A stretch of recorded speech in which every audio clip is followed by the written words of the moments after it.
When you start investing, it's tempting to just look for the highest percentage return on the screen. But chasing raw numbers ignores the two hidden taxes of every investment: risk and minimum capital. The first tax is risk. We usually think of risk as simply the chance of going to zero, but in reality, it's the intense psychological toll of watching your net worth swing wildly from day to day. The second tax is what we call quantum. This is the strict barrier to entry, the absolute minimum amount of cash you have to hand over just to get a seat at the table. If you want total stability, the market makes you pay for it in quantum. You'll need massive upfront capital, and once you park that cash, it's locked away from your daily life. On the other hand, if you only have a few dollars to start, the market lets you in, but it charges you in risk. You have to accept extreme volatility and a very real probability of losing everything. If you ignore this balance between risk and quantum, you end up with two bad outcomes. You either hoard cash that slowly erodes to inflation, or you buy highly volatile assets you don't understand and panic sell the moment the market drops. This diagram is the framework we need to objectively look at financial decisions. The vertical axis measures volatility, or risk, and the horizontal axis measures the minimum capital required, or quantum. Using this grid forces you to see exactly what an asset demands from you before you buy it. You might look for a zone with high returns, low risk, and low capital. That asset does not exist. The market is efficient, and you cannot get premium returns without paying either a high capital price or taking on severe risk. Because there is no single perfect asset, the goal is not to find a magic bullet.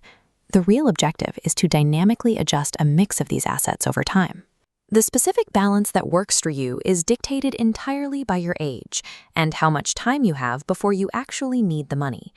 Applying this grid turns investing from a chaotic gamble for returns into a calculated system of intentional trade-offs. Let's plot the historical foundations of wealth.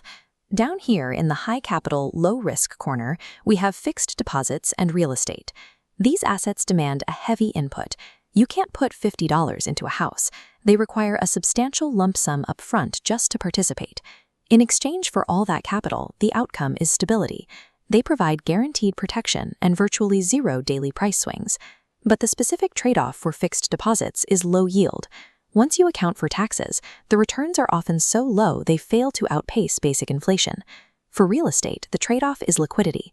That massive pile of capital is locked away, meaning you can't access it quickly if an emergency hits. These heavy anchors are highly effective at protecting wealth you already have.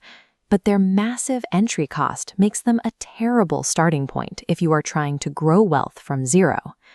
If you are starting out, you need a different engine for wealth accumulation, like index mutual funds.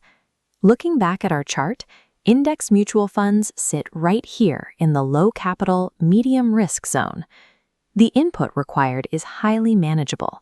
Instead of a daunting lump sum, you can enter the market with small, consistent monthly increments.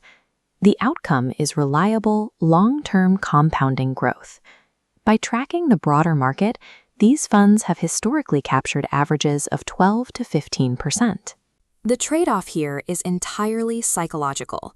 You have to possess the emotional discipline to watch your portfolio drop during market crashes without withdrawing your funds. Index funds balance an accessible entry cost with a mathematically manageable level of volatility, making them the ultimate compromise asset. Finally, we reach the most aggressive tier of the market: direct equities, U.S. stocks, and cryptocurrency. On our grid, these occupy the absolute limits of the risk spectrum. The input is incredibly accessible. Through fractional shares and digital tokens, you can deploy micro amounts of capital. The outcome is the highest theoretical upside available, offering the potential for rapid, exponential growth. But the trade-off is brutal. You face violent daily price swings and a very real statistical probability that an isolated investment drops to zero. These micro-capital assets serve as powerful accelerants for a portfolio. But relying on them as your primary savings is gambling, not investing. Now, let's apply this framework to specific scenarios, starting with an investor in their 20s who is cash poor but time rich. This demographic has one massive strategic advantage: decades of time. They can easily wait out market crashes, which grants them the maximum possible tolerance for risk. This pie chart shows the optimal allocation for this age group. Over 80% is aggressively split between index funds, US stocks, and crypto. Notice that real estate and fixed deposits are excluded entirely. At this stage, your priority is to maximize compounding efficiency, not to preserve capital you barely have. The trade-off is purely psychological. This portfolio will experience frightening swings, and it operates without a hard safety net. This hyper-aggressive strategy is mathematically optimal when you are unburdened. But it has to be drastically altered the moment dependence or major debts enter your life. That brings us to the next life stage, the mid-career professional navigating their 30s. Their financial reality is complex. They have a rising monthly income, but it constantly clashes with newly acquired liabilities, like mortgages and children. To match this new reality, the asset allocation has to shift. You are deliberately sacrificing some of that top-end exponential growth in order to establish a foundational safety net. The mathematical trade-off is clear. The overall percentage return of this portfolio will drop compared to what it was in your 20s. The builder portfolio happily trades raw speed for psychological stability. It ensures that a bad year in the stock market doesn't jeopardize your real-world family responsibilities. Finally, we have the wealth protector, investors in their 40s, 50s, and those nearing retirement. Their primary directive is entirely different. Capital preservation must now completely overwrite the desire for aggressive expansion. As you can see, the final portfolio model becomes highly conservative. You actively zero out the extreme risk assets because your accumulated wealth must be entirely insulated from severe, sudden market shocks. The final trade-off is surrendering the dream of rapidly doubling your wealth.